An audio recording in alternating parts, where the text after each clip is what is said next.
네, 여러분 안녕하세요. 칠스입니다. 네, 어제 우리는 세상의 욕심과 미련을 가지고 바라보았던 롯과 하나님의 마음을 품고 기도하던 아브라함에 대한 이야기를 나누었었죠. 그런데 중요한 것이 그러한 아브라함을 바라보았던 또한 하나님의 마음입니다. 29절에 보니까 하나님께서 아브라함을 생각하셨다라고 말씀하고 계십니다. 여기서 생각하셨다는 뜻은 조각하다, 새기다 라는 뜻입니다. 하나님께서 아브라함을 마음에 새기셨다. 그 마음을 품으셨다는 뜻입니다. 늘 하나님을 생각하고 하나님을 마음에 품고 있었던 아브라함을 하나님께서 그 마음에 품으셨다. 즉 아브라함의 마음과 모습을 굉장히 기뻐하셨다라는 겁니다.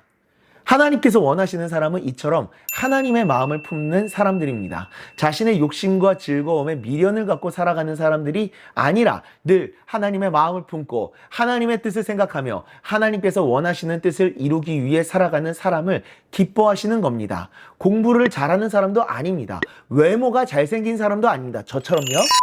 춤을 잘 추는 사람, 운동을 잘하는 사람, 모든 것들을 잘하는 사람, 하나님은 이런 뭐든지 잘하고 능력이 좋아 보이는 사람을 원치 않으십니다. 설령 외모와 스펙은 별로인 것 같다고 하더라도 그 마음에 하나님을 새긴 사람들, 하나님을 사랑하여 늘 하나님의 뜻을 위해 살아가는 사람들을 하나님은 기뻐하시는 겁니다. 외모와 스펙이 뛰어난 사람들은 세상이 기뻐하는 사람들입니다. 하나님이 기뻐하시는 사람들은 하나님을 마음에 새긴 아브라함과 같은 사람들인 겁니다. 하나님을 마음에 새긴 사람들, 우리가 아브라함처럼 늘 하나님의 마음을 품을 수 있기를 소망합니다. 하나님을 사랑하여 우리의 마음에 하나님을 새기고 하나님의 마음을 품고 그 뜻을 이루기 위해서 살아갈 수 있기를 소망합니다. 세상이 원하는 사람이 아니라 하나님께서 원하시는 사람, 하나님의 마음에 새겨짐을 받는 사람들이. 갈라디아서 1장 10절입니다. 이제 내가 사람들에게 좋게 하랴, 하나님께 좋게 하랴,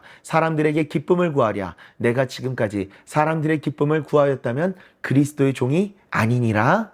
아멘. 그렇게 늘 하나님을 사랑하여서 하나님의 마음에 새김을 받는 그런 우리 모두가 될 수 있기를 간절히 소망합니다. 기도하겠습니다. 하나님 아버지, 늘 언제나 하나님을 사랑하며 하나님을 바라보았던 아브라함을 하나님의 마음에 새기셨던 것처럼 아버지 하나님, 우리도 그렇게 되기를 소망합니다. 늘 하나님을 사랑하여서 이 세상을 향한 하나님의 마음을 품고 세상 가운데 하나님의 뜻을 이루어가는 그런 하나님의 사람이 될 수 있기를 소망합니다. 하나님 아버지, 도우시고 이끌어주셔서 내가 마음을 다해 뜻을 다해 내 삶을 다해서 하나님을 사랑하여서 늘 하나님의 기억 속에 남는, 하나님께서 기뻐하시는 우리 모두가 될 수 있도록 은혜 내려 주시옵소서. 예수님의 이름으로 기도드리옵나이다.